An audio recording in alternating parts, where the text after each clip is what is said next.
Hello, everybody, and welcome to Aurorum Regicide, where we're doing our fun little solo sessions. And this particular solo session is with Rena. What's up, Rena? What is up? Hello, how's it going? I mean, I'm spectacular, and I'm actually very excited because not only is this the first recording of the solo sessions for the characters, so you get to be the first one, but this is also your first time ever playing Dungeons and Dragons.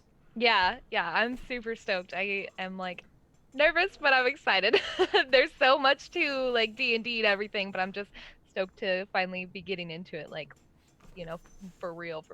Yeah. No, did you say before that you actually have like friends and whatnot to play the game? You just never got into it yourself, or? Yeah. Oh yeah, no, I've had friends tell me in the past that they've played D&D, and I even had one friend, she was like, "I made this really cool PC. I was wondering if you could draw it for me." And I was like, "Yeah, I had no idea what Dungeons and Dragons." I kind of knew, but I didn't really know much about it. So, I that was my first kind of intro, and ever since then I feel like I keep seeing more and more things about Dungeons and Dragons, you know. It's getting more popular, I feel like, nowadays than it Oh used to be. yes, oh yes. We're actually not too far apart in age, but it's I'm 33 and I've been playing since I was Mhm. 6. As goofy as that sounds, I used to say role playing tabletop games since I was 6. But the like going through high school and being made fun of as the intercom calls out, just a reminder, the Dungeons and Dragons Club today will be meeting in such and such class, and people will be like, nerds, and some. You're like, yeah, nerds, whatever, and then you show up later. Yeah, well, I was the founder. Yeah. I was the creator. So going from being ragged on from that with like just a handful of a couple of nerds that we all like, we're like, haha, yeah, this is to like now Yeah. it's like friggin' so many people play. Hollywood stars play it and stuff like that. It's so weird, Oh yeah. No, But it's awesome too, and I feel like they're coming out with more and more things. People animate them, which is awesome, bring it kind of more to life, and it's just more interesting. More people are into it, and I'm glad to see that. So, and I'm glad to be like a part of it finally. you So, get to be one of those people that are into it. I get to be one of the cool kids now, you know, Yeah. whatever. Now, I don't know if you care or not. Your camera is doing the whole autofocus bit. If that's what you want, cool. If not, then just giving you a heads up about it. All Oh, right. fun. That's fun. Yeah. So what was I saying? All right, awesome. So your character, it's gonna be a lot of fun. The way we're gonna kind of get into this, because this is your first session, is we're not gonna describe the character or anything like that quite just yet. What we're actually gonna do is we're gonna have you, we're gonna kind of jump into it. I'm gonna describe the scene and what's set before you, and then right as you're kind of going about your first actions, I'll invite you to describe your character, so you can kind of get a picture of like what she looks like, what she's wearing at this point. So obviously, you are statted out for certain types of gear and everything. Obviously, like with this being the solo, you don't quite have all that on you. You and I have already kind of discussed the basic idea of what story we're going to do. So this will be fun. Let's stop wasting time and kind of just jump into it. Awesome. I'm so excited. Awesome. So your character, coincidentally named Rena, actually grew up in a town long ago by the name of Talion. That was many years ago that you had lived there, many years ago that you had grown up there, and a bunch of stuff has happened since you were forced to leave. Inevitably, having been a Manel, or recently, or sorry, somebody who has been taken over by the Parendel, by the Parent, you had to earn your rights to be a citizen amongst their people in Parendel. And so you were brought to Inclime. You were brought to the choice. And with the choice, you had the decision to fight a war for 3 years or fabricate and aid the war for 9. Your character at the time did not have an inclination of blood, did not want to go out and fight on behalf of the people that took over her homelands, potentially killing your own brethren or the other innocents that might be just trying to defend their homes. But you understood that these are the rules, and you chose to serve. Coincidentally, the town that you grew up in was in a region of Tasian that was known for the richness of its mines, the quality of iron that it pulled from the mountains there, and so the quality of weapons, or not weapons for your where you originally grew up, but just products that came out. So you were not foreign to the hammer, to the Sutton's anvil of a smithy's heavy work. So you chose to take that path. It's been 5 years since you made that decision. Every day, waking up, and just having all the raw ingredients put before you, smelting, working down the iron into the base quality steel that you can use, or pulled over to the actual smithy, hammering away, ting after ting after ting, hour after hour. Sometimes pouring the molten steel into molds and just sharpening from there. Sometimes making items raw from literally from nothing and hammering them into place. Sometimes a combination where it's you taking molds and just strengthening them afterwards. But it went on for days and days and days, months and then years. Finally, your character had a change of heart, change of mind. Whatever it was that made her break, that's in her own mind, and maybe one day she'll even kind of discover it to herself, because it's not anything that you hadn't seen before, or maybe it's because you've seen it so many times. The day before you made this decision, you were pulled into the room where you were not just creating new weapons, but repairing old ones. And the weapons that were brought in clearly had seen their fair share of combat. Swords that all had nicks inside them, breaks, cuts. Unfortunately, sometimes the people that wielded these weapons didn't clean them. The dried blood, sometimes other bits of viscera that you might find on them, would turn a lesser person's stomach. Rena, unfortunately, was accustomed to these things. The recent supply of weapons that were dropped off was predominantly curved blades and axes. Axes is kind of your specialty. It's what you always were the best at working on, but this is just... These look like nobody. You don't even know the parent, or at least in general, like for all of the horrors that they've committed, in general, are a civilized people away from the battlefield, and even on the battlefield in general will allow those that choose to surrender peacefully and then get the inclame. In general, clean their fucking weapons. But these just were vile. They were just covered in so much filth. It felt as though rolling barbarians were the ones that wielded these weapons. And just literally like blood dripping off of them, dried bits of chunks of flesh falling into the cart that was used to wield these things in for you to clean them and repair them.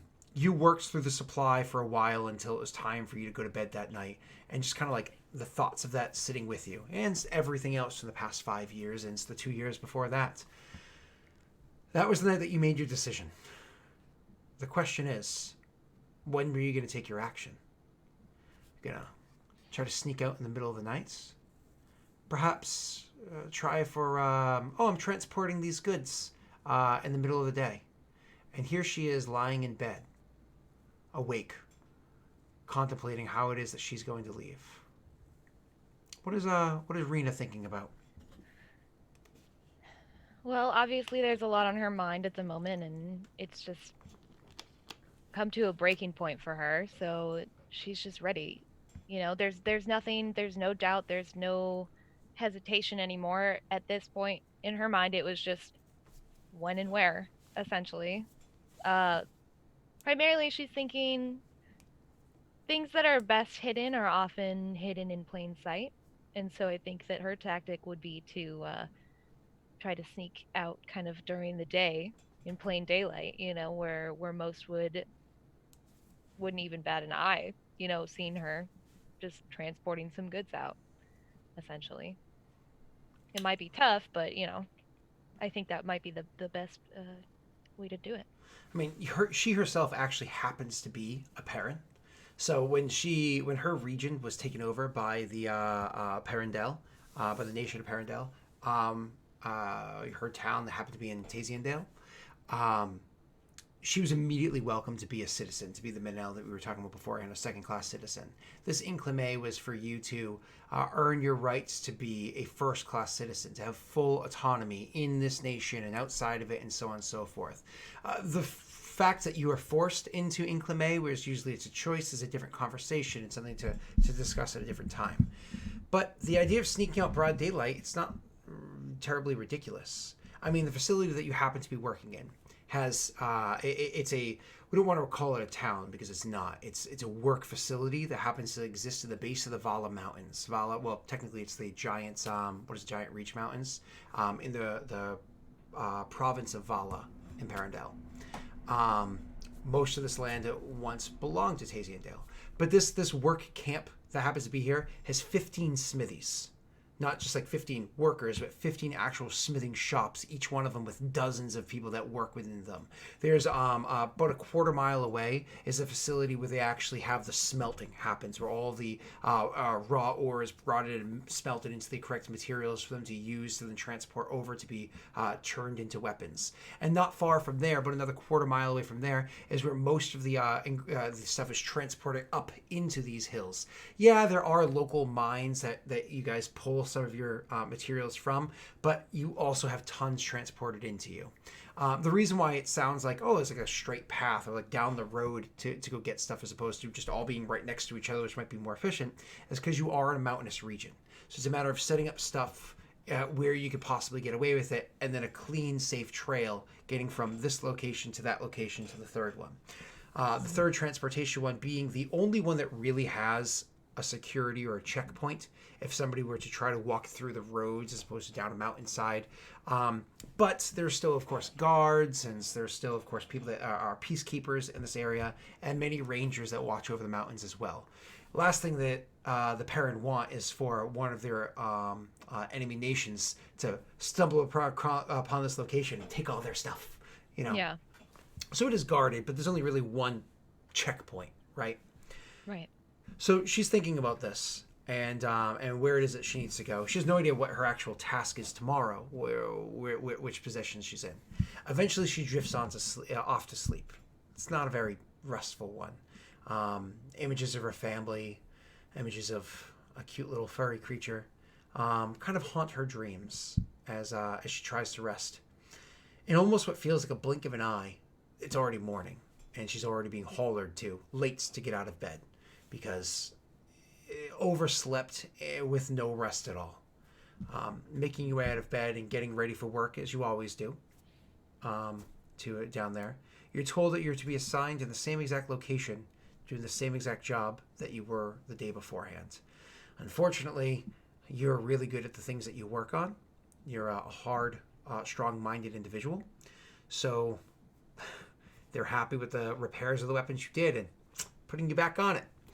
And so that's where you find yourself the next day in front of that same wagon cart of weapons put before you. And you must start working on them. Now, do you immediately start working on these weapons? Do you immediately like, fuck off, and then start like walking around and looking for other, like a place to escape? Or is it kind of like somewhere between the two? I'd say it's somewhere between the two. Like, she doesn't want to draw attention to herself, so she's trying to, go about her day as she normally would, as she has been for so many days and years. And so she just kind of gets started, but not too quickly, not too eagerly. She'll get started, but as she's working, she's looking around, kind of, like plotting out her escape, essentially. Cool. Actually, I want you to roll 2 checks for me. The first checks ever. Oh my gosh. Okay. First one you're going to roll for me is actually going to be, in a sense, a little funny. I feel like the music is just a little too low, so it can't even be heard. So anyways, the first one I want you to roll for me is actually going to be a Smith's Tools check. And you're going to roll this with a strength modifier as you're trying to like hammer down and repair these weapons. Okay. Smith's Tools. So that's on my... Now here's where the questions come in. That's going to be on my character sheet, right? Correct. Oh, I see. There you go. Oh, attribute. Mm-hmm. A query will pop up over on regular roll 20, and you're going to choose strength. There it is. Not a bad first roll. I was like, that's pretty good. So even though you're a bit distracted working on the weapons, it's not without it's almost a rote action for you. You have a quality. You have an incredible skill on doing these sorts of things. And again, a lot of the weapons put before you happen to be axes or like hard curved blades. Imagine like kopeshes, which is almost like an Egyptian style of an axe, right? So anyways, you're kind of doing this almost as like a rote action. But one of the things you happen to notice as you're kind of like digging through this pile of weapons is one particular one that kind of catches your eye. It's actually a nice hafted axe. Has like a long form to it. The head of the axe is still in really good shape, though clearly needs to be cleaned. And even has a nifty little design to it as well. But unfortunately, the actual haft of the axe is broken. Now, whether or not it should use a wooden or a metal haft would be kind of something that maybe a lesser smith or somebody that's lesser understood with weapons and design and whatnot would struggle with. But you actually know that it's kind of somewhere between the two. You'd want the wooden haft to absorb most of the reverberation, but with kind of like metal reinforcements in it. You actually recall working on one of these not too long ago. And when you go back to your supply area, you kind of go out and get like this the right sized one. Usually a great axe can be something that just, a little shorter, but like a good like baseball swing kind of. But you end up going with a bit of a longer haft for this one. And the thing ends up being, I want to say like the haft is about 2/3 your height by itself, maybe a little bit more. And when you go over there and you insert it and finish getting the head comfortably set on this weapon, you're actually looking at, it's a beautiful piece. It really is. And unfortunately, put it to the side for more combat. As you said, while you're doing that, scouting around, getting the piece, and just working, roll me a perception check to kind of like take in the surroundings.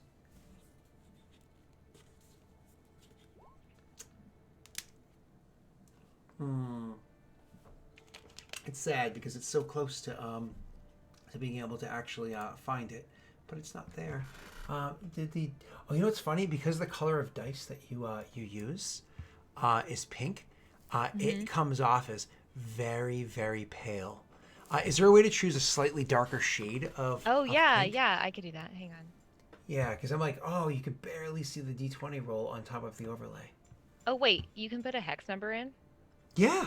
What? Yeah. Okay, wait, hang on. I have an actual hex number for the pink that I use. Oh, really? Okay, cool. Well, I totally do. Okay, Rena sorry, I'm pulling it up. Rena knows about graphic design and stuff like that, so she knows her hex by heart. It's kind of my thing, Yeah, I'm totally a B17324.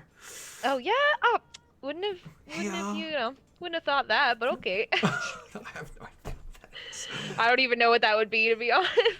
I'd have to think about it. Mine's like a deep purple. Oh, haha. Yours like a hot pink. There we go. Cool. Yep, You know what we're gonna do? We're gonna be nice. We're gonna let you re-roll that. Do not get used to me being nice. With the correct color. I won't get used to it, I promise. So perception, right? Correct. Okay. There we go. There we That go. shows up sexy. Woo! That's nice. There you go. Oh, and the roll is much better too. I know. Awesome. It's like, okay, all right. Okay. I'll take that. And now you die. See, told you, don't get used to it. No. Yeah, now I'm dead. Cool. Awesome. All right, well, good game. I hope you have a good day. So you're looking about while you're doing this. It's not, unfortunately, while you're working and hammering away, you do see that the guards here are actually ones that that you happen to have a good relationship. Because again, you're a parent. They know that you're just somebody that happens to be a Manel that's earning your rights to become a second tier, that first tier citizen, right? But some of these guards also happen to be literally guards doing the same exact thing. They're just serving their nation, also to gain the right to become a first-class citizen, as well as, so on and so forth, a mix and match. So some of the guards here you actually have to have a good personality, a good relationship with, and those are the two guards that happen to be nearby. Mental note of that. You also note, as you're going about and collecting that haft, as we discussed, which isn't in the same building, it's several buildings over, that the supplies over in the both in your building and the one that you had to go to get the haft of this axe are a little bit low. With the supplies being as low as they are, it's very, very likely that they're going to be sending out to get another shipment of supplies in.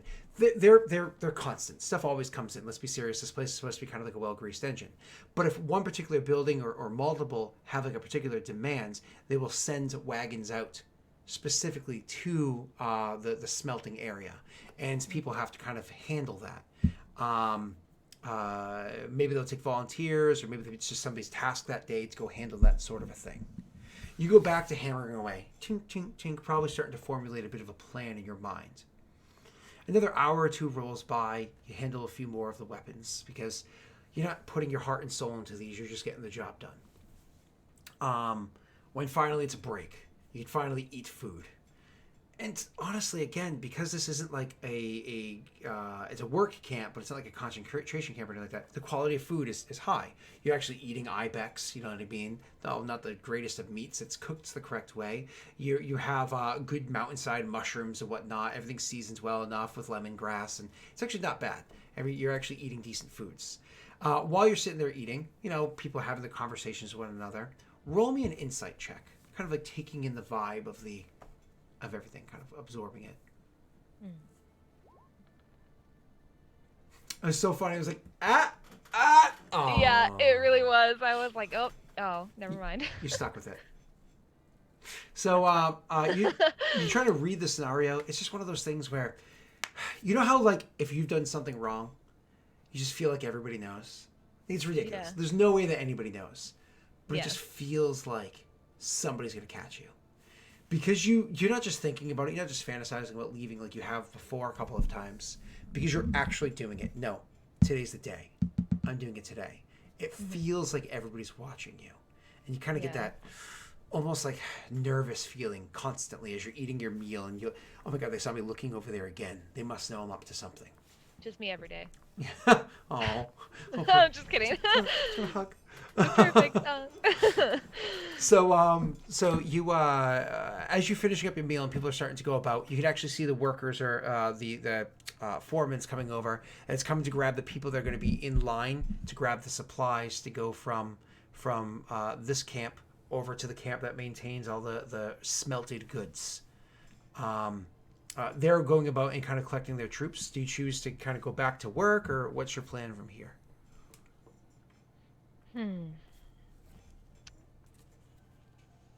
Since I'm so paranoid, I think the best plan of action is just to kind of mind my own and go back to my work. Just to maintain the sense of normalcy. Sure. For my own sanity. Of course. So you end up just like your fears just biting a little bit too much, and you do exactly as you just said. You end up just retreating. Let me go back to the work. And so you do, and you continue working on the weapons. Eventually, the day's work kinds of starts coming to a close. It's not nighttime. It's not like the sun hasn't dropped yet, because you guys don't really work into the nights. That's not really the best way to get quality smithing done, right? You need strong light. But the day's work is coming to a close. The sun will be setting probably in the next 2 hours or so. And you can start going about your finishing up routines, where you can literally just clean up and then leave right as the sun's setting, or maybe take an opportunity now, if now's when you're doing it. And honestly, it's one of those things where the supplies were brought back over, things were brought back in, and honestly, they brought over so many supplies, a bit of a conversation erupted amongst everybody, where the smelting quality that was done and the quality of ore, of steel and whatnot that was brought to you, of materials for you to work with that was brought to you, it's actually very low. It's like everybody's like, this is the shit that we have to work with, and it's just like people argue amongst each other, and you have a couple of like hobgoblins there that are just like complaining about it, and there's some Perrin as well, and a few humans like, this is just terrible, and everybody's kind of like commiserating in their own misery and everything. And so a lot of them just kind of, once their work starts to come to a close, they don't finish cleaning up their stations. They're just like, screw it, we'll deal with this tomorrow. And they start kind of like effing off to go and, get their rations, ale or whatever for the evening, and to go enjoy their relaxation, deal with whatever garbage tomorrow. Yeah. Do you join them in ending early, or do you stick behind to keep cleaning up your station by yourself? I think I would kind of stick behind. Okay. To continue cleaning, and that's kind of, I'm starting to see an opportunity, so to speak. Mm-hmm. So it's not really necessarily by yourself that you're doing this at first. Others stay behind as well, but it's one of those, again, we've all had those experiences where, whether it be at work or maybe school, high school, whatever, where like, well, nobody else is here.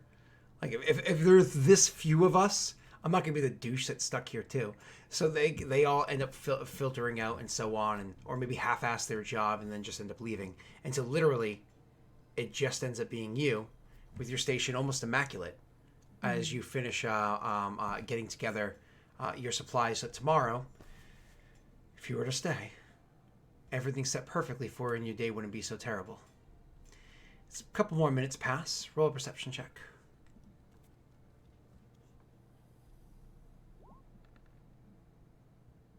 and you're convinced there is nobody else. The last person left a minute, 2 minutes ago. You're nervous. You give it another minute. Not even a sound.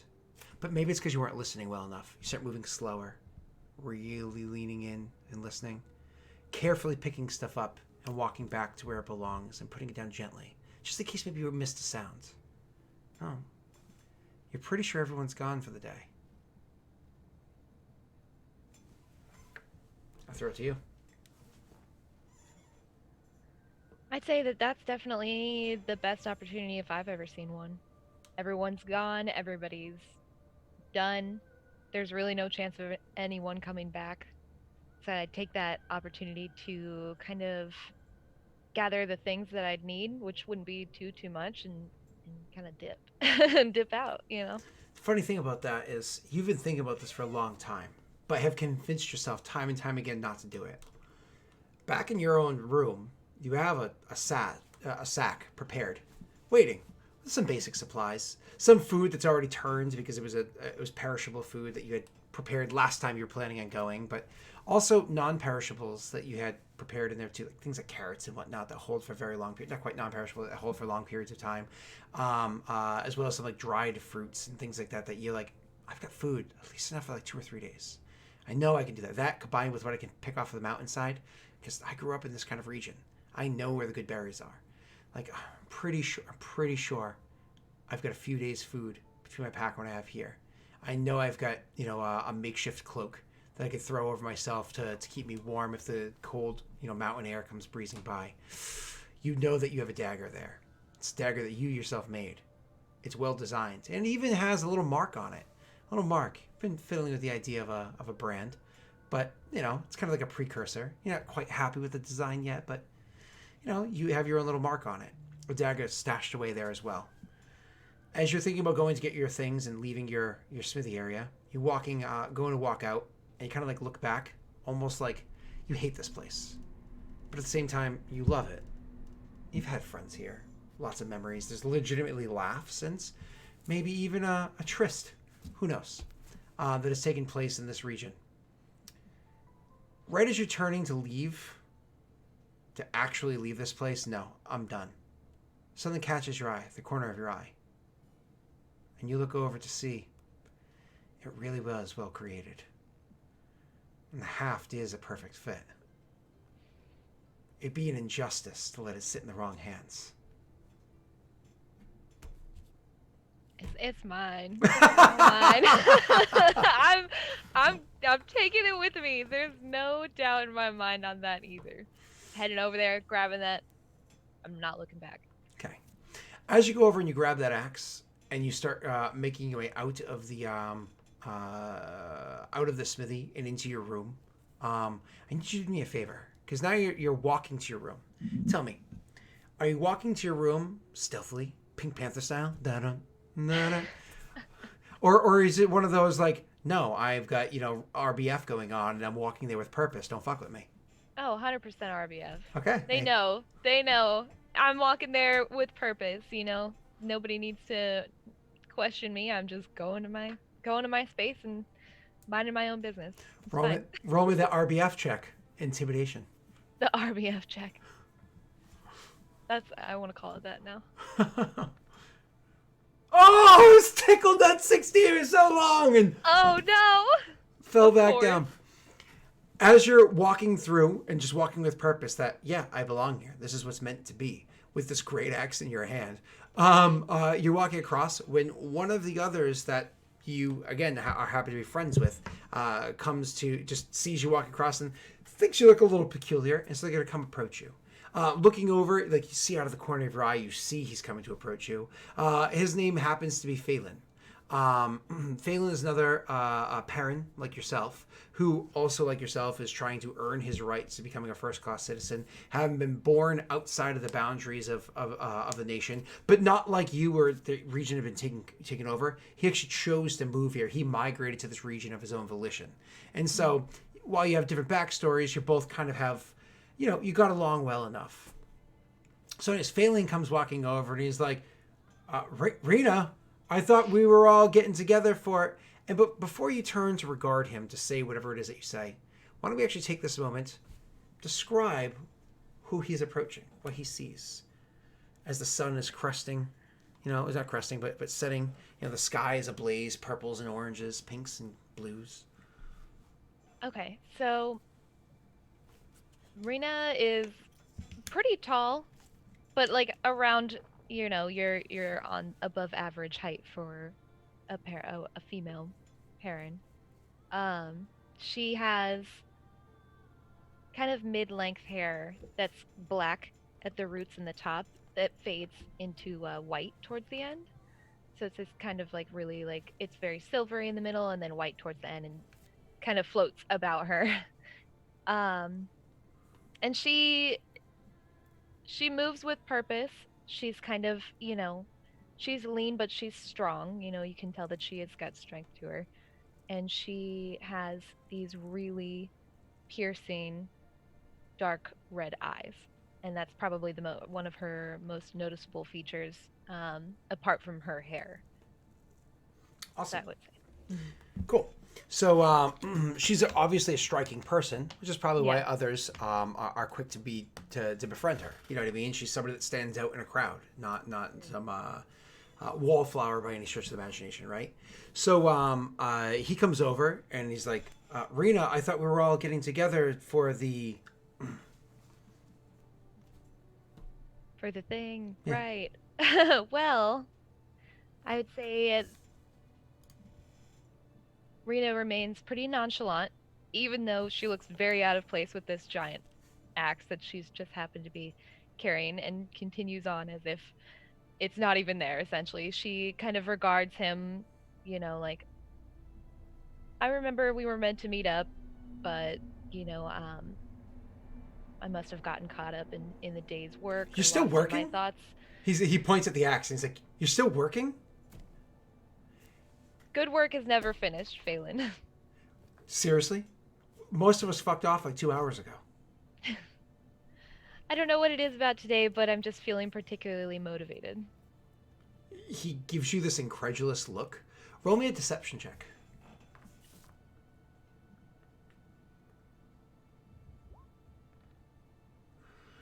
He gives you this incredulous look, which finally kind of fades into understanding, and he's like, you can never just be satisfied with the day passing. It always has to be how much you put into it. You realize they don't really shave it off if you work that hard, right? It's for my own peace of mind, Phelan. Well, for my peace of mind, ale. See you there, he says as he turns and walks off like an arm up in the air. I think that she would just kind of smile like after him and shake her head at how ridiculous that he is usually. And you can turn and continue making your way towards your room where it was. Walking into your room again, there's other people that are there, like outside the building or nearby. The question is, would you bring the weapon straight up with you and through it, or would you try to like kind of stow it away before you go up and grab your bag? I think I would kind of stow it to the side and maybe in the shade or the shadow, kind of like on the side of the building, somewhere that would be easy for me to grab on my way out. Guess what check that's going to be? Perception? Stealth. Stealth.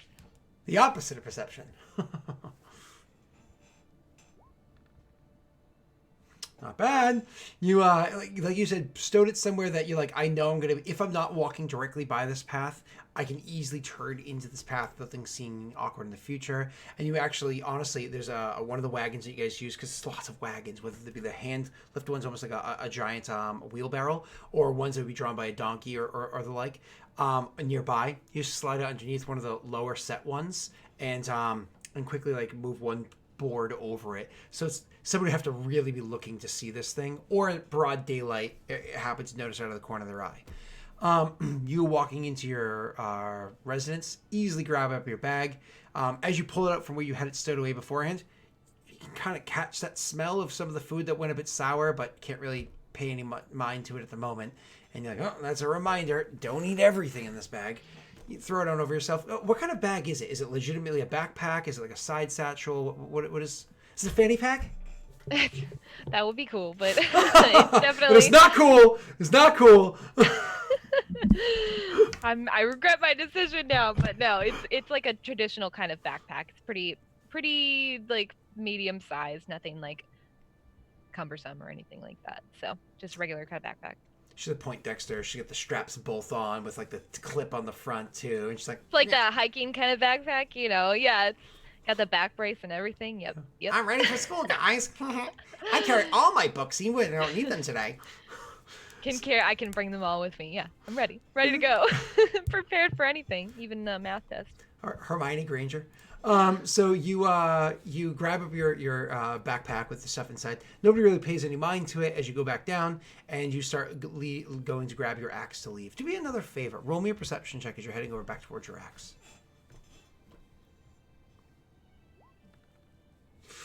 It's a beautiful result right there. You easily notice that there do happen to be a couple of the guards coming by. These ones are more of ball breaker guards, ones that had been born. Perrin in Perrindel had always been first-class citizens and kind of like look their nose down upon anybody else, any of the other races, which you have to be Perrin yourself, but even still to you, it's like, ugh, one of them, you know what I mean? So you can kind of tell that these are the ones you want to try to avoid, which is honestly pretty easy for you to do. You know that over where you had hidden the axe, you could actually just literally slide underneath that same spot yourself. Your character is not particularly broad, so you can easily slide under it yourself, wait till they pass, probably 3-4 minutes, finish their route, and go back the other way, and kind of start slipping back. You've been formulating a plan the entire while, but I actually don't know what your plan is there, Rena. Are we going to be traveling along the road and heading towards where it is that the smelting happens and then continuing from there? Or are we going to look to the mountains and start running down the side of them? I'd say that we're gonna look to the mountains. We're not even gonna go back to somewhere familiar. We're just gonna take the new road, Okay. so to speak. So when they pass by, loop back and start going back the other way, back towards where the smelting station is, back towards that area, you do exactly that. You look about here and there, and then turn tail and start heading over to the mountainous region. Now, for others, again, this could be a bit of a foreboding, a bit of a frightening task to do. But you grew up in the mountainous region. More than that, you did not just grow up in a mountain village where you stuck to villagey things of villaging. You were actually a bit of an adventurous child. Got into a couple of scuffs. Certainly not afraid of getting a black eye or giving one. But most importantly, you spent a lot of time actually hiking through the mountains themselves. You know how to loop through them, how to pass through them comfortably and easily. And you know the peaks pretty much all by name. You're a bit removed from the actual spot where you grew up, but it doesn't change the fact that you know a couple of the peaks around here well enough to navigate through them well. As a matter of fact, you have a specific background feature that tends to help you. You can actually click that and throw it into chat if you'd like. So you hover over it. There's a little bubble. Hover on the bubble, it turns red, and go boop. Oh wait. It's on I'm trying to look for it, sorry. right-hand side of the character sheet, most of the way down. If you can't remember the name, oof, oof, oof, oof. Okay, yeah, I was just gonna say, so the chat bubble? Yep. Okay. Ah, there it is. There you are. So it's literally one of those things where you can start making your way down the mountainside. And it's easy for you to do so. As a matter of fact, as you're going down, one of the things that kind of catches your eye as you're making your way and trying to avoid, of course, the scouts and whatever that might be here, you come across a vine that you're very familiar with that grows in the area. It's actually kind of a tricky vine because if you are climbing up the mountains, the way that they tend to climb over near ledges, you might not necessarily notice them. And the fact that they're what's weakly holding up a rock that you might be trying to grab onto, and you could slip and fall. But if you were to approach these vines from on top of them, which is you're heading down, right? You know that you could actually take them, and they can act as a bit of a rope. Not a particularly long length, but it's good for getting around certain areas, and you can cut up a bit of that vine, throw it over your shoulders, and continue making your way forward. As you continue making your way down the mountain, you can even grab up a couple of other basic supplies too. Broken branch of this over here, mixed up with some tussled stuff over here, and thrust together a couple of torches too, to throw into your pack in case you need them. And you start making your way down further and further. Now, for the sake of getting together the basic supplies and some basic rations to eat and so on and so forth, you actually don't have to make any checks. However, for avoiding the various guards and whatnot that might be in the area, I'm going to need a survival check from you, Rena. Alrighty.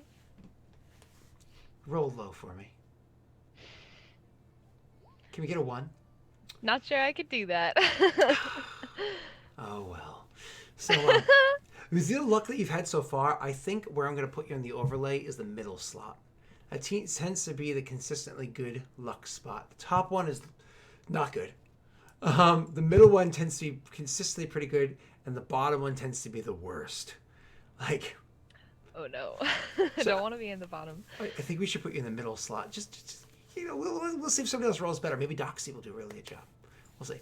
So anyways, you start making your way down there, and part of what you're doing, it's dark now. It's nighttime. The sun has set. There's a bit of cloud cover, so you're not getting too much light off the moon or the stars, but you are a parent, and you can see fairly well in the darkness. Granted, not with color, but that doesn't change the fact that you did notice a broken branch over there, a bit of the faint smell of ash, and then some boot prints in the ground. This is one of their camps. As a matter of fact, looking through the camp for a little bit, you can see that this is one of the camps that they often use. You're in a path of one of the routes that they take. You take a couple extra moments to look at the footprints that are down there, and you can see which way they came from and which way they tend to go, and the fact that these boot prints are only several hours old. You think that if you continue down, straight down, that'd be the quickest way out of here into safety. But if you want to take the longer route, it might be a little bit safer. Could end up leaving you tired because you're going to be trekking for a lot longer. The safer route would be to walk opposite the direction they are, to put greater distance between you and them.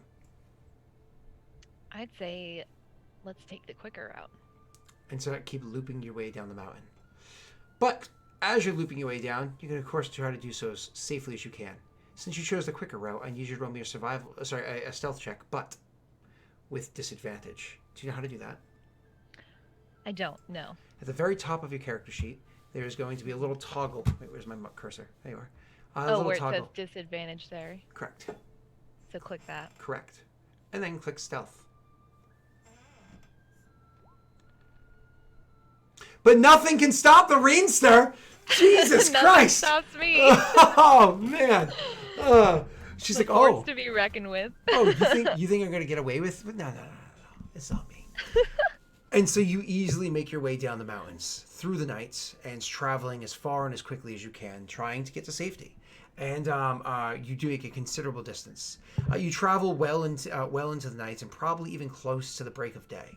So I'm going to ask at this point, would you even travel straight up until the sun rises and beyond to even make that gap even greater?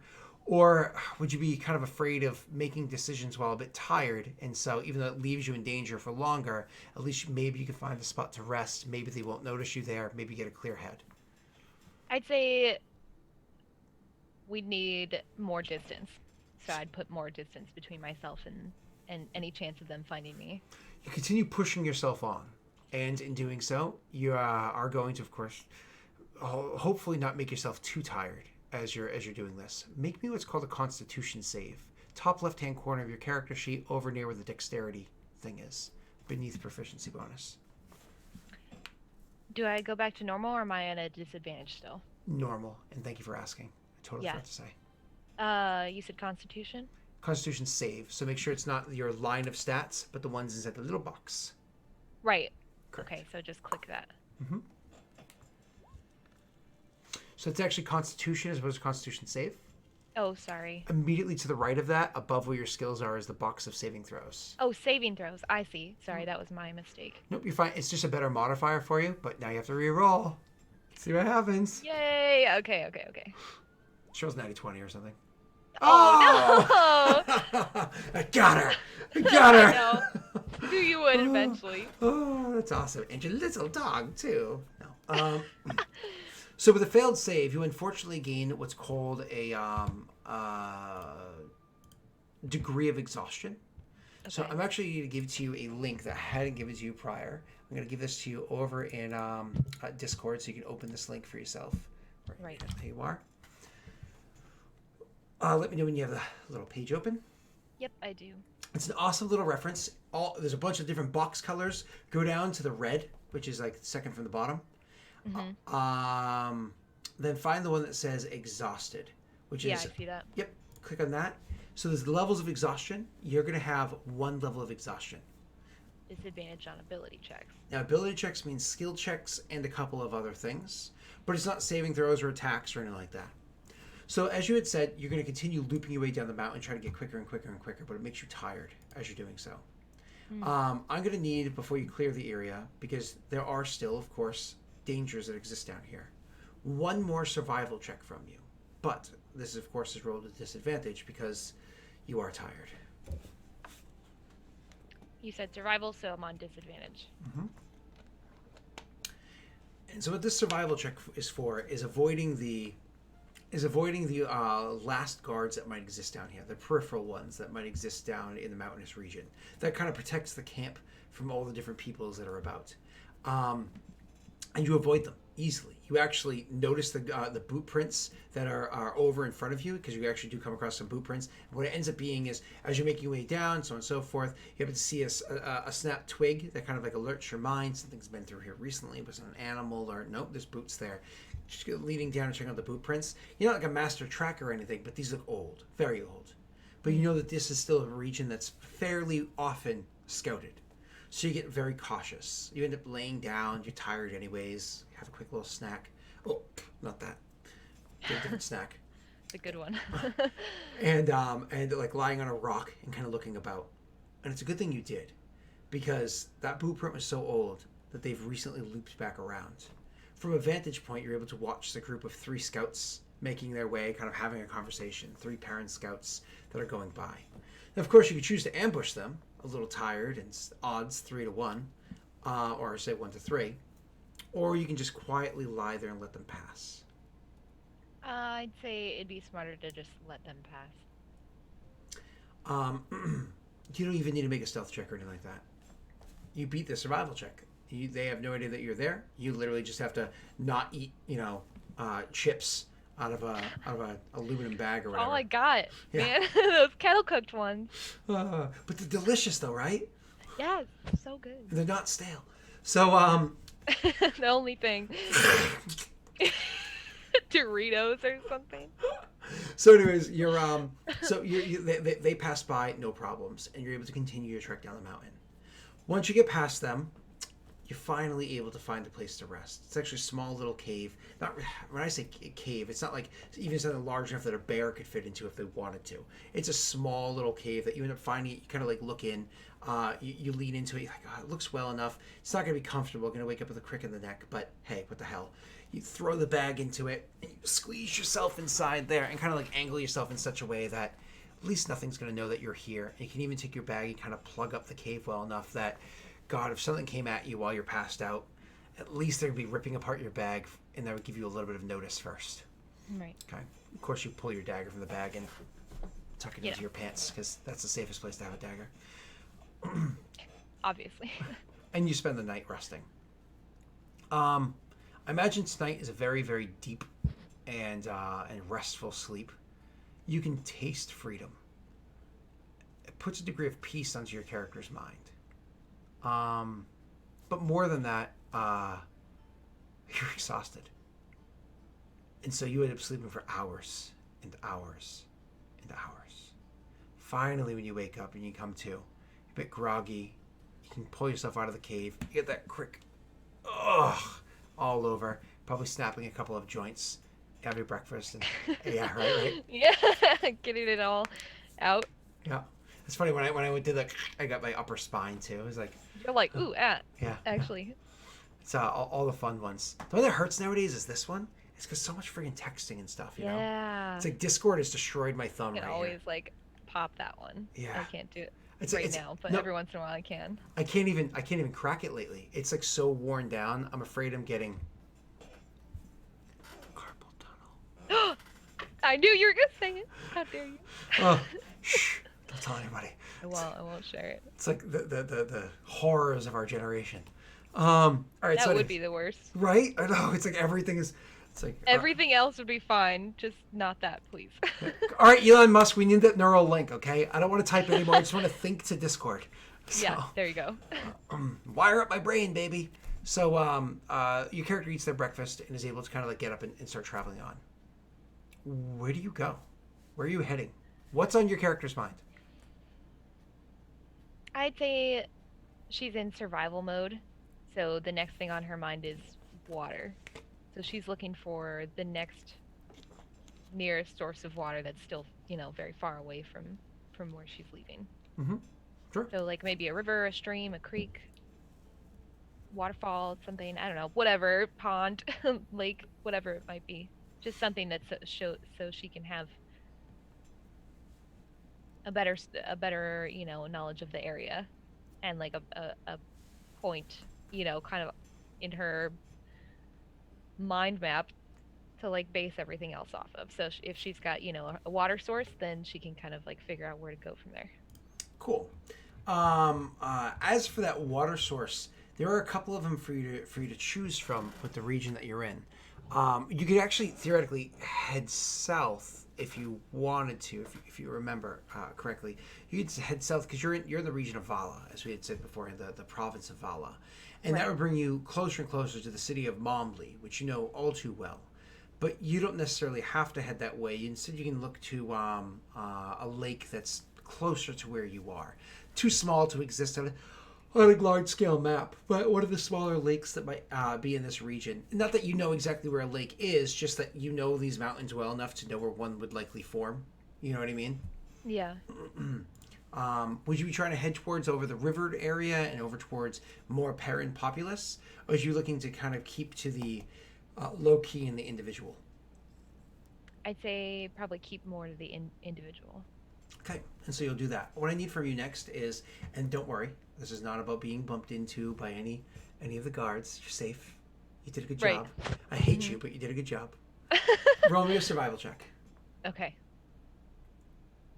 And I am no longer at a disadvantage? Correct. Okay. Once again, thank you for asking. I'm a terrible person. No, it's okay. I just want to keep up. And you said survival. As part of this community, if you roll the wrong, if you roll it with or without advantage, disadvantage, if you do the wrong one, we call it Ericing, because of an old thing. Somebody would always roll wrong all the time. But anyway, so it's Ericing. So with your survival, you actually have a pretty good idea of where you need to go, and you start heading in that direction. We're going to flash forward 2 days.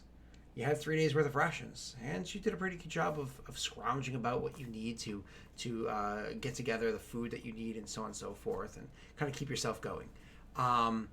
The mountains are nice. It's a bit lonely. I mean, you're a social person, but at least you're free. Eventually, you come across to where the lake is. Your water supplies, your food supplies coming low, and you can kind of start restocking here. Even bathe here if you want to, which would probably be nice. And maybe set up camp for a day or two to get to your mind. You do so. You relax. However, your guard goes down by a little bit. Roll me a perception check. Oh, no.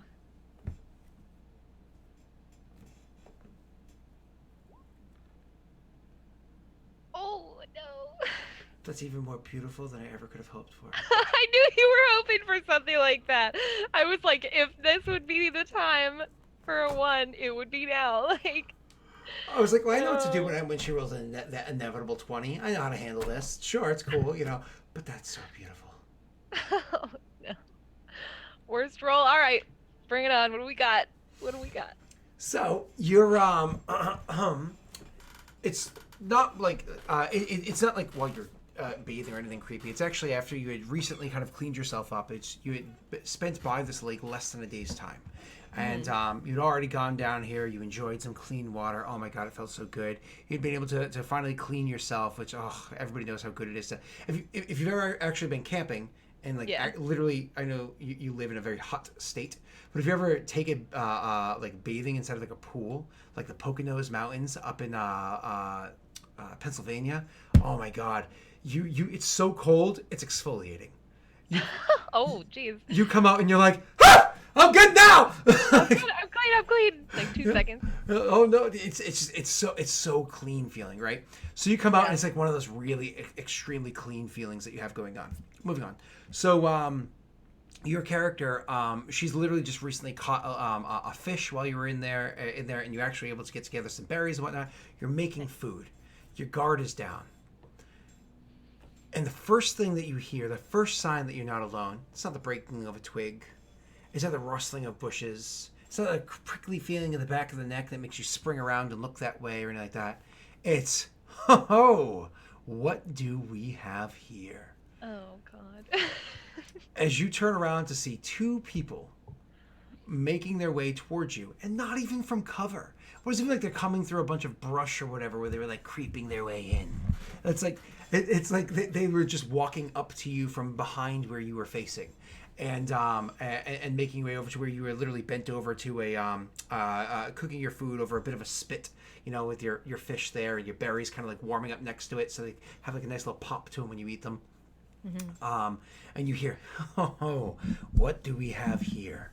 When you stand up and turn around, you see that clearly there is a hobgoblin and a human that are making their way over towards you. Quick judge of the clothing that they're wearing and whatnot. Both of them wearing, one of them wearing leather armor, the other wearing studded leather armor. You, unfortunately, just wearing basic clothing. Sure, you have a leather apron, with you, but what's that going to do? But nothing matching, no signs, no sigils, nothing that gives you the idea that they're going to be part of some sort of militia or army. Looking at like their faces, how messy their hair is, the weapons that they have at their sides, you get the very quick impression these are highwaymen or bandits, and they happen to come across who knows what supplies that are here, and a freshly cooked meal. To which actually the other one immediately replies, "Looks like we found dinner." Oh boy. I think I want to keep being, pretty unassuming. I want to let them think that they, found whatever treasure they found and they're super stoked about it, and let them, I'll basically go along with a facade and just be like, okay, like, oh, what are you gentlemen doing out here or whatever, play it coy. I'm going to play it pretty coy. She's like, "What are you gentlemen doing out here?" Yeah. Clearly you're a fine, upstanding, of noble birth, nonetheless. And so they, when you say that, they there's one of those moments where they kind of like chuckle to one another. Gentlemen, am I a gentleman? She's talking about you. Oh no, she's not talking about me. She's definitely talking about you. Whoa. Definitely isn't me that this conversation is about. There's no way she's talking about you. And it kind of goes back and forth, and the joke gets old, but they're still doing it. And it's like, oh, come on. And then they're like, oh, when they finally are satisfied with their own bad joke, one of them finally says, "So, what you got?" This is the hobgoblin. I would say I'm just, cooking up some of my dinner and about to have myself a wonderful meal. What do you got? Asking right back. Just keep playing this little kind of game I've got going on with them. He says, "Looks like a full belly, and ooh, you see this?" He points at the axe that's across the way and starts walking over towards it, looking to pick it up. I'd say I would step a little bit closer in between, but not super obvious. Just kind of closer to him more than in between him and the axe. So why don't you roll me a deception check if you're trying to be subtle about that?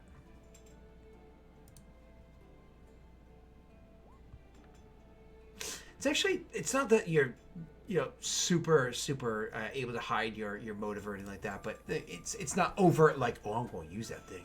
It's more of a almost like an instinctive thing that they see it but not intentionally threatening. right? And so, Right. like you said, you step over towards the axe or whatever to grab it if you need to.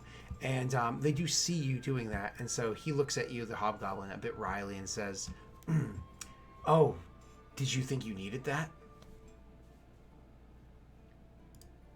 I would say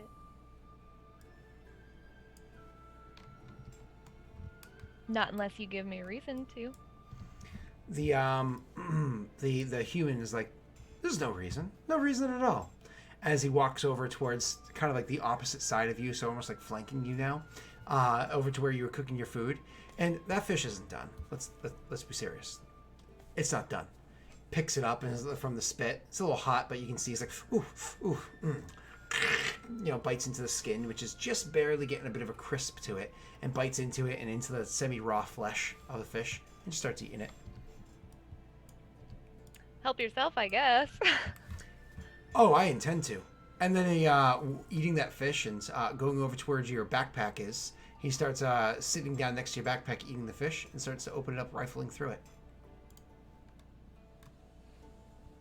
Have you found what you're looking for? The hobgoblin keeps making his way over towards the axe. Maybe you take another step or so forward. But he says, "Not yet. Where's the gold?" Surely if I had any gold, I wouldn't be out here in the mountains now, would I? He chuckles to that one. You're funny. You're funny. What are you doing out here in the mountains? Scout? I prefer to live away from other people. Don't be coy. You're a scout for them, aren't you? A scout for who? Who do you think, you filthy Perrin? Now, not everybody's able to tell the difference between a Perrin and a human. Usually the Perrin are the best at telling so. Humans aren't necessarily adept. But he seems to know right off the bat.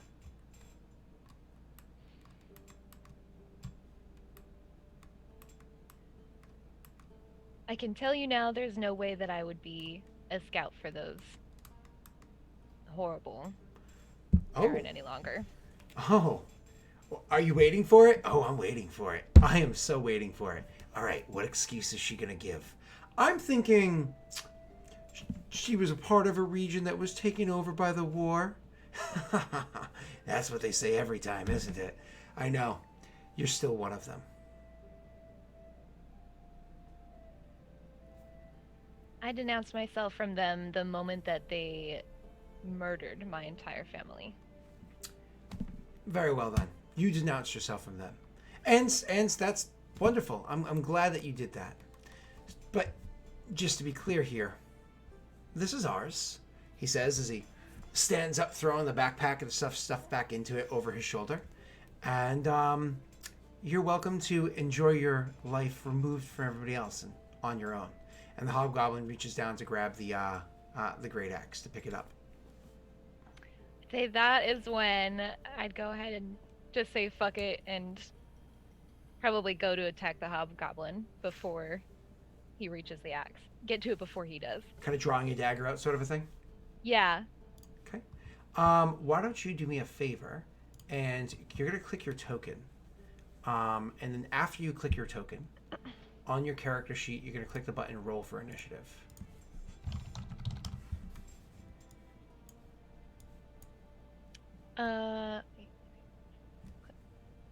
The token on the board, right? Correct. Top left-hand corner, exactly. And then the initiative button is going to be top center of your character sheet. In between armor class and speed. The armor class is not accurate as of right now, though. Armor class is actually only at 12 right now. Just initiative? Si, señorita.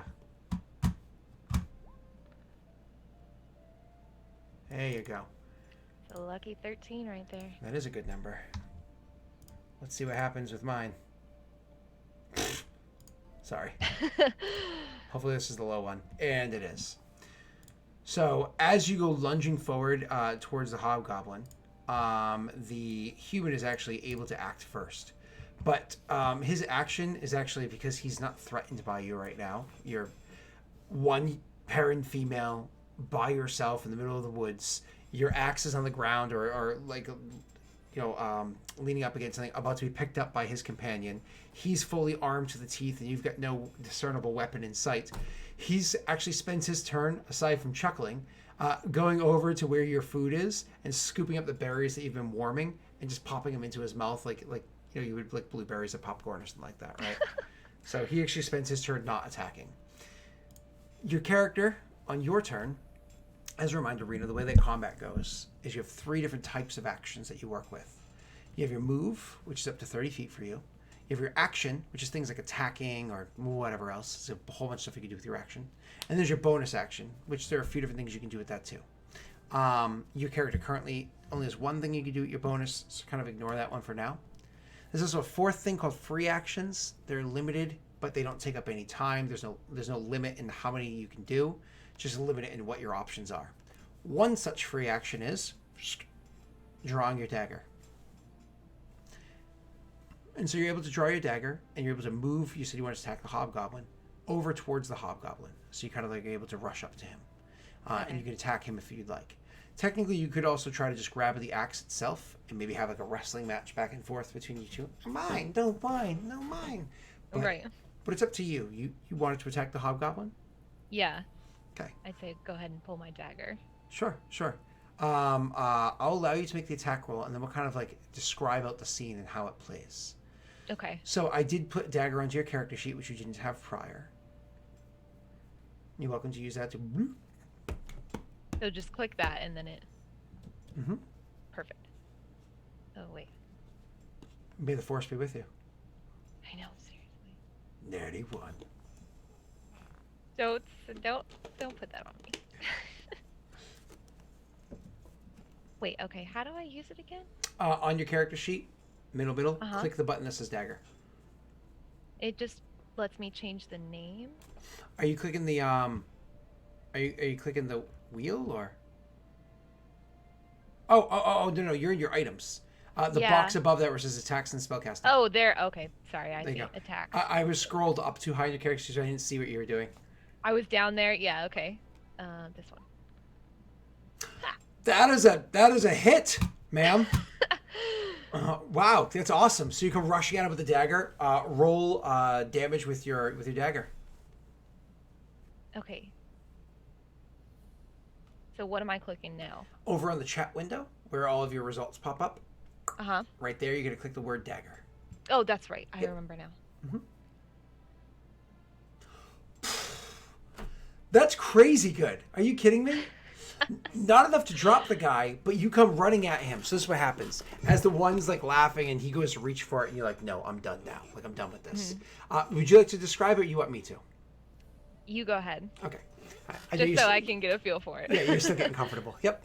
Yeah. So as the one guy is like sees he's going for it and you start rushing forward, he thinks nothing of it. As he literally, while he's bent down, reaching down to grab the berries and popping some in his mouth, as you're doing so, the backpack lying next to his on his shoulder, he sits up to look over to see. As you're running over, you pull the dagger out from behind your back, and you're like, ah! And poof, embed the dagger solidly right into the guy's shoulder, and says it, ah! And the dagger is like lodged into his shoulder, and you don't care because you let go of the dagger, leaving it in his shoulder, not needing to pull it out to stab again, because you actually had so much force behind that attack. I actually had in my mind if you do 5 points of damage or more, because you'd have to roll 5 points of damage or more, you actually send him stumbling back enough. As your bonus action, I'll allow you to pick up that great axe if you'd like. Oh, yeah, absolutely. I totally will. So he goes stumbling backwards, and you reach down and you grab that great axe, and you're holding it in your hands, that perfect haft that you had crafted yourself, and that well-crafted head of the axe that you had, connected the two, and there you are standing, and it's been a while. It's been a long time since you've gotten into a fight, but it's not the first time since you've gotten into a fight, and so you kind of like find your footing, kind of squaring yourself off, your shoulders instinctively falling, dropping into the place where they need to be, your hips settling to where they need to be. As you feel it, you feel the moment, and you can almost like, this is comfort. And it's the hobgoblin's turn. He's like, he has a sword at his side, but he's in so much pain right now. He just grabs the dagger and pulls it out. "Argh!" And he's looking at you with like fury in his eyes because of what you just done and the fact that he has it. And he starts coming forward with the dagger and like, "You'll pay, you fucking!" And then he tries to swing at you ice pick style with the dagger to try to get it back at you. Let me see. I attack against you, Rena. 1 chance to hit is.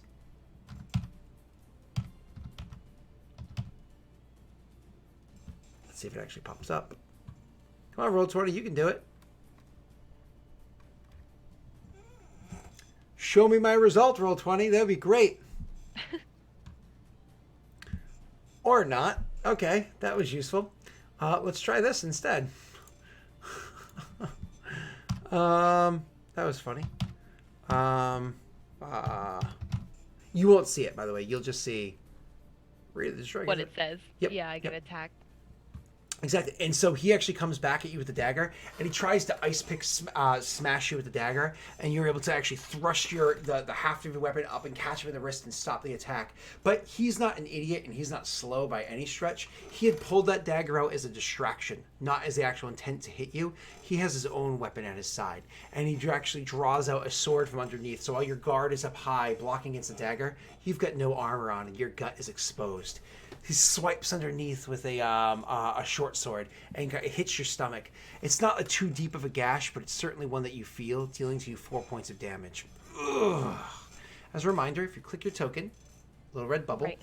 -4, enter. You can also control it from your character sheet. My chair is being exceptionally loud right now. I got it. Perfect. -4. Cool. Awesome. And that is his turn as he rushes forward and attacks at you with that dagger. It's now the other guy's turn, who he was like I said, he kind of like bent down, he picked him up, he's like, oh, shit!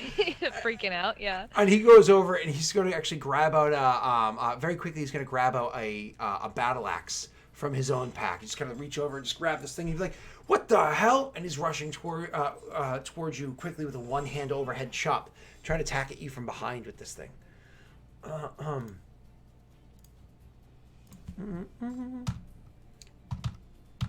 D6 for this one.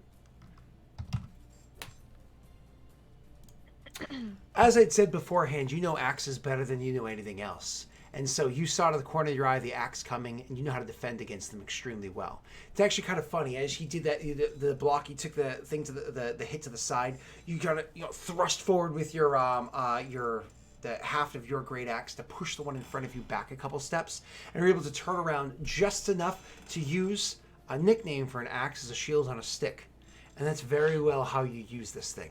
To literally block as like a flat-on block against one hit of the axe to the flat of the other side, the hit right before it hits you. Your AC right now is a 12. You actually stopped at AC 10. So, yay. A chance to hit 10. And so that is going to be his turn. It brings us back to you, Rena. Okay. So then I get to attack again. Correct. You can either choose to finish your attack against the hobgoblin who's injured, or attack the other guy across the way. Let's go ahead and attack the hobgoblin again. Sure. Actually, before you make that attack roll, I do want to do one teeny tiny little thing. Oh, no, wrong button. And there you go. Now you can make your attack roll with the Great Axe. Oh, sweet. Okay, so now I can just click it. Mm-hmm. Yeah. The 15 chance to hit with your Great Axe, you absolutely hit. Roll your damage. That's a lot of damage, Rena. Don't come for me. I'll allow you to describe the kill. Ooh, okay. Ooh, the kill. Oh. So satisfying. Come on, everybody. Okay. It's your first time. I know. Yeah, you get to kill somebody. Oh, okay. Don't come for me, FBI. So here's what happens. Hobgoblin is injured. Thought he could come, for me with his sword. He did get me a little bit, but that's okay. It's nothing. It's nothing that's gonna stop me. After kind of blocking, the attack from the other guy, I take my axe and swing back around and cleanly cut the hobgoblin's head off. Just one full swing.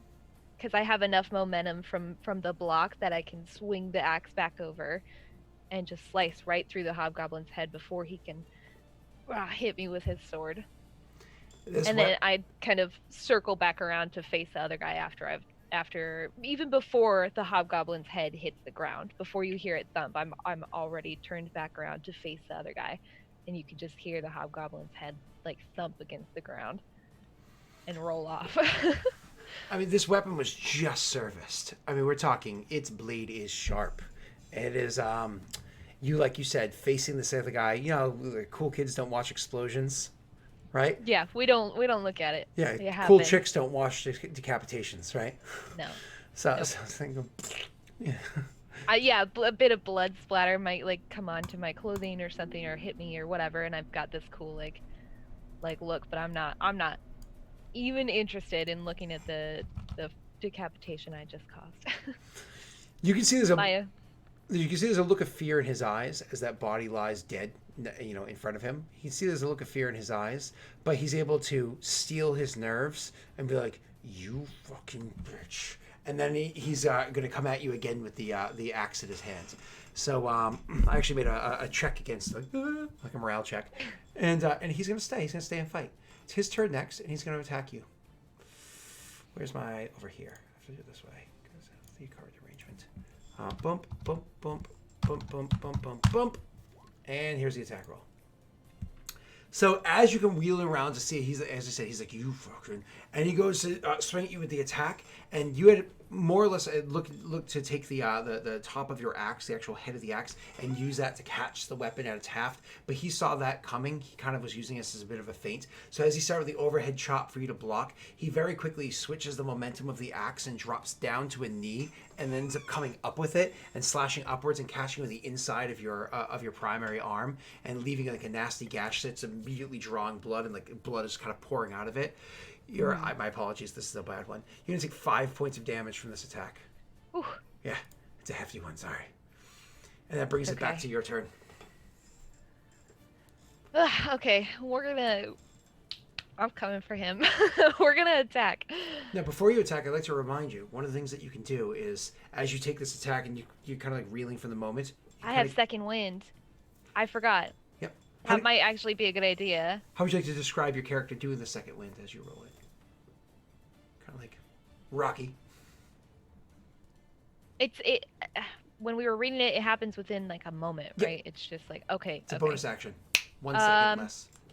I'd say my second wind is just kind of like changing up my stance. Like I've inhaled sharply from the pain from the the new attack that he just made, and then as I exhale, shift my stance back, and just kind of take a moment there to just like breathe. Okay. Take one like really large breath in and then out, and that's my like second wind. Bloop. Throw it into chat for us. Roll well. Hey, not bad. Not bad. Add 6 to your character sheet to your character's health. Sweet. There you go. You're better than you were just a round ago. Whew, okay. All right. And All right, sweet. It's your turn. Okay. So now I can attack. And it's my great axe again. Yes, ma'am. Let's choose the fisticuffs. Oh shit! Look at that! Oh my god! Roll your damage, Rena. Oh, bringing the pain. Don't come for me unless I call for you. Oh my god. This guy has 11 health points. You more than doubled his health and damage. Describe for me the kill. Oh, okay. Well, after the decapitation, I want something a little bit more interesting. So, once I've got my second wind, I changed my stance up. I'm serious about this. So I look him dead in the eye, I kind of move my axe back, and what I'm gonna do is I kind of flip it over in my hand so that the blade is actually facing the opposite direction, and I bring it up kind of with my right hand and slice kind of up diagonally taking his leg off and his other arm. And then once I've got it back up, then I bring it back across and take his head off for the final, like, kill. Gotcha. There you go. It's kind of like a. Yeah, like up and then across. Yeah. Nice. Yeah. Nice. Exactly. And this dismembered body just lies there blinking for like 4 or 5 exactly. seconds. Before finally things get quiet again. Yeah. The only sound is the drip of your blood from your arm onto the ground. And my stomach. And once you look over the battlefield, what you see is your supplies just got much greater. And with that, Rena, we will end your pre-session. Woo! That was awesome. Yeah. That was badass. Yeah, super exciting. I also have another bit of good news for you because there's a bit of gap of time that happens from after your solo session for this. None of the other PCs know this yet, so you're the first one to find out. But Yay! You level. You get to actually walk into the campaign level 2, not level 1. I just wanted you level 1 for character creation and the intros. What? Oh my gosh. Because you and Tyler are both... Tyler less so than you, but both of you guys are pretty new at playing the game. So I wanted to just make things a bit easier for you and then jump into it. So... That's so exciting. Yeah, oh more gosh. health points. So because we're in the moment, we have to decide. Because all the other stuff can be added to your character. That's not... I want to either... I don't know, we're in such a high. I almost feel like if we chance rolling for health points now and you roll poorly... Yeah. There could be such a sour... Or maybe the dice are still with you. I don't know. I've been having some good luck so far, except for maybe like 1 or 2 rolls. You get to make a decision, though. You can choose always roll your health points or never roll your health points. The option is if you always roll, you roll a d10 plus your constitution modifier. So it's always 2 to 11 that you can roll. Or you can never roll your health points and you always just take a roll of, a 5. So that equals, let me just double check I'm saying that correctly, which means that you would always get 6 health points. Just make sure that I'm saying that never correctly. There's like a strong belief about which one you should do. Oh, sorry, you always take the roll of a 6 plus 1, so 7. So it's either you roll, so you roll 1 to 10, or you always take a 6, no questions. Well, and you said it would be a 7 too. 6 plus 1 because of your charisma, constitution modifier. So right. Some people are on the fence about this. Some people fervently believe one way or the other. So I like to choose in my campaigns. I don't mandate one way or the other. My mandate is once you make a decision, you are stuck with that decision Stick forever. To it. Mm-hmm. Right. Well, I know. See, this is the part. I know, like in D&D, it's like everything. You like kind of leave everything up to the dice, right? Like it's just like what happens. Mm-hmm. And I don't really feel like I'm in the mood to play it safe. I might regret this like later on, but why don't we make it so that I have to roll? Fuck it. Then what you're going to do is on your character sheet, there's a button there, right above where your attacks are, called Hit Die. You're going to bloop that button, and that's how many health points you get. And you rolled better! Awesome! That's awesome. Oh, jeez. Well, we'll deal with the rest of the stuff later on. We don't need to do that for this recording, for this bit right here. But your character gets 8 extra health points added to her character sheet. That's awesome. Yeah. Kudos to you. All right, well, I hope you had fun as your first session. Oh my gosh, I did. That was like, it went exactly like I imagined and then better, so. Yeah. Oh god, those dice rolls were ridiculous. They were insane. I'm glad you rolled the one where you did, because I got to be like, oh no, not like somebody sneaking up, or they're 100 yards away. It was like, right. Hey, and you're like, oh. Like, like right there, I was like, oh. Yeah. Guess I have to deal with these guys now. All right. I'd like to say it looks like you might be the Neil of the party, but right now that's a bad thing. Neil is always the one that always rolls extremely well all the time, but he's been in like a 3-week slump. I've known him for like 2 years now, and he's always rolled well. He's in a 3-week slump where he can't roll a 10 or higher on anything, and he's rolled like 5 or 6 ones in a session. And oh god. Yeah, so I don't know if I want to Neil you at the moment, but yeah. Poor Neil. Oh my gosh. So awesome. Well, kudos to you. And so anyways, it's going to be a little bit different for you next time when you play, because you're going to be playing with the other PCs. You get to have an inter-party interaction, a bunch more RP will happen, but we'll deal with that then. To the viewers, As you know, this is one of the 3 that are being recorded. I don't know which way they're going to be displayed for you guys. Usually the order that I record them will be the order that they get displayed. So maybe Rena was first, maybe she's last. I'll find out. But in the end, just as a reminder, one of the ways that you're going to be able to support this game, of course, anything that happens that earns you the daddies, you can use those to impact the game starting session 3. You can't do anything for sessions 1 or 2, or the prequel sessions. It's starting session 3 of the actual game that you'll be able to impact the game as they're playing. We don't want to do things too easy or too hard for them too early. Also over on Patreon, if you're supporting the channel, there, just like there has been for Kingmaker, there's going to be a way that you can choose to support this party instead of or as well as that party. So look for those updates over on Patreon. Otherwise, Rena, who are you? How can we find you in the future? Well, my Twitch name is Rena the Destroyer. Fitting now. But that's how you can find me basically everywhere. It's the same name on Twitter. It's the same name on Instagram. I've got all that linked on my Twitch channel and more info. So if y'all are interested in checking me out, that's where you can find me. And yeah, thank you so much for having me. I had so much fun playing this, and it's like the coolest first game and first character ever. So you're gonna have so really much stoked. fun with Doxy and Tyler too. You're gonna have so I'm much fun. stoked to do it with more people. I think it's gonna give it an even better dynamic. So. Oh yeah, it will. Just watch. All right, everybody. See you later. Bye. Bye.